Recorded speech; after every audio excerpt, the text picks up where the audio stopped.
নতুন কর্মসূচি ঘোষণা করেছে বৈষম্য বিরোধী ছাত্র আন্দোলন।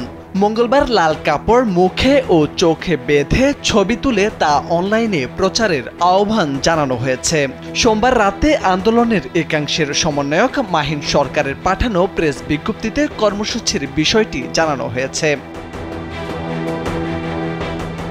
বিজ্ঞপ্তিতে বলা হয়, সোমবার ঢাকা, চট্টগ্রাম, নারায়ণগঞ্জ, সিলেট, নোয়াখালী, রাজশাহী, বরিশাল, খুলনা, যশোর ও ঠাকুরগাঁও সহ সারা দেশে বিক্ষোভ ও সমাবেশ সফল হয়েছে। বৈষম্য বিরোধী ছাত্র আন্দোলনের দাবিগুলোর সঙ্গে সংহতি প্রকাশের জন্য শিক্ষক, সাংবাদিক, বুদ্ধিজীবী, পেশাজীবী, শ্রমজীবী ও গণমানুষের প্রতি কৃতজ্ঞতা জানায় শিক্ষার্থীরা। স্যান্ডেলিনা সো, রূপচর্চায় আভিজাত্য।